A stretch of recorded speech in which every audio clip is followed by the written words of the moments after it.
Hi, this is Mike from Mike's Unboxing Reviews and How To, and on today's video we're going to be taking a look at the Arctic Freezer 36 a-rgb. This is a new cooler on the market from our friends over at Arctic, and I've actually bought this for my own money, so everything I say in here is my own personal opinions. I've not been asked to say anything and it hasn't been sent to me for review, so don't worry about that. This is all going to be coming straight from the heart and straight from my mouth. So let's get straight on with it. So unboxing process. This thing is pretty awesome. I've got to be honest with you. At the moment, Arctic are having somewhat of an introductory sale across pretty much all of their range of their new coolers, including the liquid freezers as well. This at the moment you can pick up in white from amazon.co.uk for about £23. Yes, £23 for this is pretty insane. I'm not too sure how they're doing it or even why they're doing it, but they seem to be doing it. And it seems to be giving a lot of the other brands, which normally we would kind of go to as those budget-friendly coolers, giving them a severe run for their money. And straight away I'll say, if you're kind of slightly on the fence about buying this, or maybe you're looking at something from Thermalright or any of those other budget brands, just stop looking, just go and buy this. Links will be in the video description. It'd be very handy if you use the affiliate links, because it does help the channel. But realistically, there doesn't need to be any other coolers on the market now at this particular price, because this ticks pretty much every single box and ticks it exceptionally well and does an absolutely crazy job of cooling, and actually compares very well with a lot of 240mm AIO coolers and also some really large tower coolers which we reviewed previously. There's one which I've done very recently, which actually I've used some of the figures to compare with this just to make sure that it's kind of in the right ballpark, and it smashes the ball out of the park. It does an exceptionally good job. Now this has actually been tested today on our Ryzen 7 7700X. I've done two different tests on this, one of which with the motherboard basically just left to do what it wants, everything in auto, and also I've done a slightly undervolted section with a very simple curve optimization of a magnitude of 30 just to bring it down a little bit, and the difference is pretty staggering, but we'll go into that a little bit later on in the video. So let's first of all take a look at the packaging and see what we get and see what this is all about. Pretty much most people know what this is all about. So essentially this is a 120mm tower cooler that comes included with not one but two fans, both of which are the P series fans from Arctic. So they are the P12 0 RPM ARGBs, which you can pick up actually on their own for somewhere in the region of about £10 here in the UK. So if you take a look at the value, two fans and a cooler for £23, it's pretty insane. Now the introductory offer is supposed to end at some point this year. Now when exactly, we don't entirely know. The estimated retail price of this after, or the kind of the normal price, is somewhere around the £40 mark, at which point I think you do have to have a little bit of a sidestep, look at what else is available on the market at that particular time. But at the time of filming today, which is coming towards the end of March 2024, the price is exceptionally good. So key features on the front of the box. So you've got the 0 dB mode. So the fans, when they're under 5% of the RPM value or PWM value, they will stop if you want them to. Potentially you might want them to. Realistically, you don't need to, because these things are so quiet, it doesn't make a difference if they're on or off, to be completely honest with you. Also comes included with the almost legendary MX6 thermal compound, and also comes with a 6-year limited warranty, which is pretty much stock for Arctic products these days.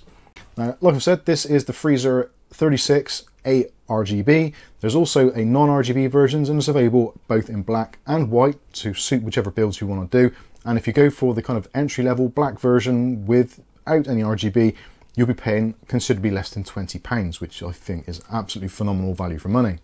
Now, being that this is a modern take on the Freezer range, and you've probably seen classics such as the eSports Duo, the 33, the 34, etc., this actually loses compatibility with some of those older sockets. So this is for AM4, also for AM5, and is compatible with LGA 1700. And that is it essentially for Intel. So depending what happens next, it looks like the next iteration, the next socket from Intel, will be the same kind of layout, although it will be a different pin out. So this should remain compatible with that. If not, Arctic are generally pretty good, very much like Noctua, so there'll be mounting kits, etc, etc. But if you're looking at trying to use this on something else other than LGA 1700, LGA 1200, or some of the 11.5X range, not going to work, will not fit, so don't even attempt it. So pretty much AMD friendly, Intel kind of not so much. So now let's talk about some of the technical specifications of this, and I'll keep it relatively brief. So you're looking at 159mm tool, so it's going to fit into pretty much most ATX and micro ATX cases on the market, and potentially some ITX ones depending on the layout, but that is what you're looking for, a minimum of 159mm. When it comes to RAM clearance, no problems there. Very, very slimline, and yeah, tons of room for RAM. When it comes to the RPMs of the fans, so you're looking at 0 to 2000 RPM, give or take, and it does have that 0 RPM mode, so it won't cause problems with your system if the fans stop, if you don't want them to. Again, like I said a couple of times already, you realistically don't need to. Even at sort of 1000 RPM, it's basically inaudible, but if you wanted to have it so it looks like the fans are stopped, then you possibly can do. But again, I don't know what you'd even want to. Both of the fans are daisy chainable, so there is PWM and also addressable RGB pass-throughs. Very easy, very simple to wire up, so essentially you need one addressable RGB header on your motherboard and also one PWM, but if you have multiples of them, feel free to wire them all individually, but you can daisy chain them, which makes installation much, much easier. Other technical specifications, so you've got 59 fins on the fin stack, you've also got 4 heat pipes, of which are 6mm in diameter. In terms of weight, if you're considering putting this in PCs, which potentially you're shipping globally or locally, whatever it might be, or even just transporting it in your car, very lightweight, you're looking at 917 grams for the cooler with the fans installed, so it isn't going to put too much stress on your CPU sockets. So now let's take a look at some of the mounting equipment included. Now there is actually 2 separate videos I've done with this as like a companion video, so if you want to install this on an AMD socket, then there's a video specifically for that, and also there is one for the Intel LGA 1700, so if you want to watch either of those, they'll be linked in the video description below, and I would suggest you check them out because it does go into a lot more detail than we'll be going over now. So let's take a look first of all at the Intel setup. So when it comes to the Intel setup, they've gone a little bit out on a limb here, so they've actually included a mounting bracket. So all we do is remove the existing ILM from your Intel motherboard, replace it with the bracket and attach the cooler to the bracket. Very simple, very straightforward, and appears to work very well. I haven't done any thermal testing on that as of yet, but I will be doing that in the coming days or weeks as we put this potentially into an LGA 1700 setup. Although I do feel it does favour AM4 and AM5 more because of the size of the actual base. It really does fit very nicely for those smaller CPUs. When it comes to the AMD side of the fence, you've got pretty much the usual deal here. So there's a couple of grey spacers. You've also got 2 long brackets, very easy to do. And you'll notice on the brackets, there's only one hole at the end, so you don't have to worry about the kind of old AM3 mounting, whether or not you need it to line up. So very easy to install. And the cooler then attaches to the brackets very easily. It seems to be a very solid construction. Also included for doing these tasks, you also get included, as I said earlier, the MX6 thermal compound, a very small little tub of that. And also you get a Torx key as well to allow you to remove the retention modules from the Intel motherboards. Something you don't get, which actually is somewhat saddening, but also actually very helpful for YouTubers such as myself, you don't get an instruction manual. Now you do get a QR code, so you can scan the QR code and go through it, but if you don't have a working PC, you're kind of screwed. So yeah, that is some reason why we do the installation videos as well. But realistically, it's not that complicated. The only real differences are there's 2 sets of screws, one of which has a collar. The collared ones are for the Intel socket, and the ones with the thread all the way to the end are the AM4 ones, or AM5, should that be the case. So installation is an absolute breeze, and something which they've added to the mix on this particular revision is the snap-on connectors. Now, anyone who's watched this channel for any length of time will know that I've been somewhat of a loather of the original mounting methods used by Arctic for the fans with those spring clips. I absolutely detest them, they were horrendous. So I'm very, very pleased to see this new mounting mechanism. It's actually really simple. You've got plastic retainers and also you've got screws in the fans, which the screws just push in and they lock into place very nicely. There's also rubberized edges around the fan surround, so that will dampen some of it. Although because you have a direct physical connection between that screw and also the plastic before the rubber gets involved, it is kind of useless really, but certainly it doesn't make any difference to the noise profile. It's still very, very quiet. So the fans are very nice. They've done a fantastic job there and updated it. And also what I like to see as well is just little touches such as the Arctic logo, which is on the top there, which also helps in actually mounting the system, because if you've got your cooler and it's somewhat symmetrical, you're not entirely sure which way round it should go, where in this instance, because you've got the Arctic logo on there, you can line it up perfectly. And they've actually taken a little bit of the fin stack away on the back side as well, just to help with the acoustics there, so you don't have metal right up against the fan hub, which is going to be great for noise profiles, as you'll see in the noise test a little bit later on. So looking at the base, again, the base is a very compact thing. You've got the 4 exposed heat pipes there, which do appear to do a very good job, and it seems to have a pretty flat surface, and in testing seems to have done a very good job. The only slight thing I would say against this is in the actual production, the finishing of the heat pipes hasn't quite coated all of the copper there. So if you look at certain angles, you can see a kind of like a hazy orangey pink colour coming through the white where it hasn't been fully painted. Not the end of the world, and certainly if you didn't know to look for it, you probably wouldn't notice it at all. When it comes to the RGB, I think the RGB they've nailed as per usual with these fans, the P12s. They look great and they sound fantastic. The outer ring around the outside edge of the fan really does help containing some of that static pressure and also reducing some of that turbulent noise that the fans would otherwise make.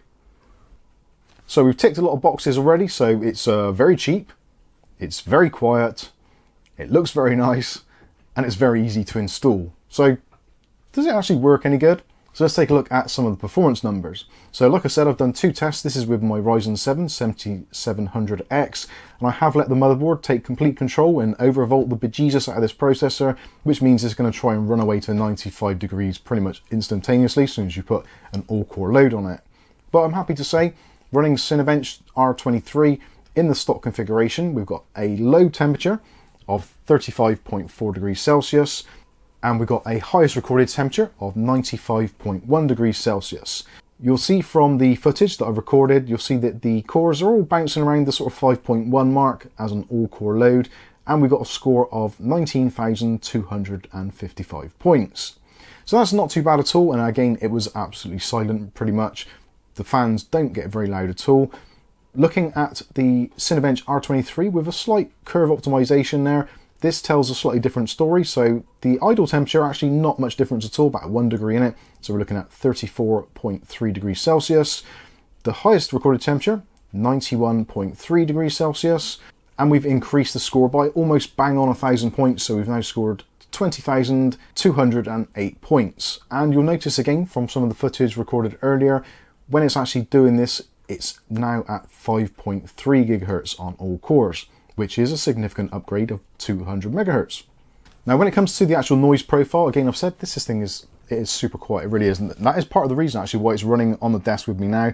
Generally when I tend to do these reviews, because I don't like extra fan noises coming through on the microphone, this is so quiet it makes no difference, and this is really unusual for an AM5 setup or even modern Intel setup, because the fans generally ramp up and down all the time and it just drives you mad, but this, it just seems absolutely brilliant. So I've recorded some footage earlier and you can listen to those now. Okay, so time for some fan noise tests. I'm just to the side of the camera. The camera is approximately 12 inches or 30 centimeters away from the fans here, and this is on an open test bed. You may find if you turn up your volume that you will hear other things in the background which are significantly louder, such as the wind howling through our chimney, the wood burner creaking, and various other things. So this is currently set at 25% RPM and is approximately 500 RPM.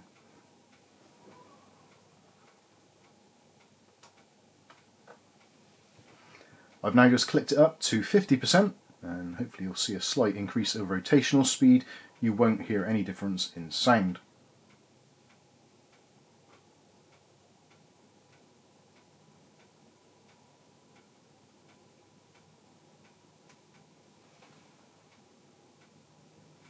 So this is 50%, approximately 1,000 RPM.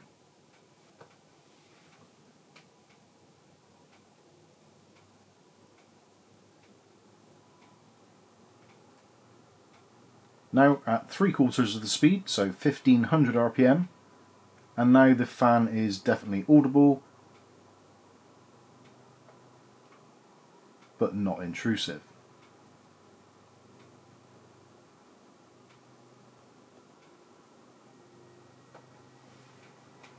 We're now ramping up to full speed, which will be approximately 2,000 RPM.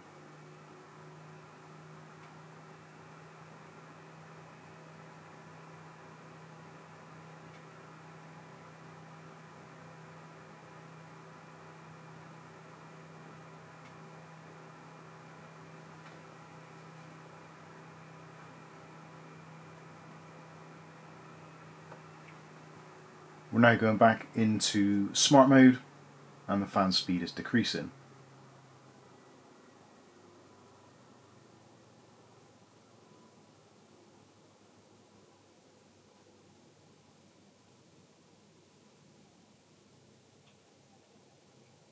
Yep, it is essentially pretty much silent in general use. So there you go. I think you'll agree this thing is absolutely awesome for the price. Definitely, there's nothing else which touches it as far as I'm concerned on the market at the moment in terms of it ticking all those boxes. Easy to install, tons of compatibility with your RAM, clearances, all that kind of stuff. The RGB looks great. The whole thing is just a really, really nice cohesive package. And at around about £20 or £23 if you go for the addressable RGB version in white like we've got here, it's basically impossible to beat this. It really is. There are some other coolers on the market which do a pretty good job, such as some of the Thermalrights, but they don't come anywhere close to the ease of installation and also the levels of quietness. This thing is absolutely great, it really is, and I think most of it is attributed to those P12 fans. They really do a great job, but the fact they've managed to get this price down to an absolute all-time low really makes this a cooler to beat. It really does. So as you can probably guess, I'm very pleased with it indeed. And I'm very intrigued to see what they come out with next, because if they're heading in this direction and bringing those prices right down to a bare minimum, I think they've got a very good future ahead of them. But what I think doesn't matter, what you think does. So sound off in the comment section below. Have you bought one of these? Are you considering buying one? Do you agree with what I've been saying? Would you like to see more testing done on this in future videos? Let me know in that comment section below. I think that's going to wrap this one up. I've been Mike. This is Mike's Unboxing Reviews and How To, and hopefully we'll catch you in the very next video. Thanks for watching.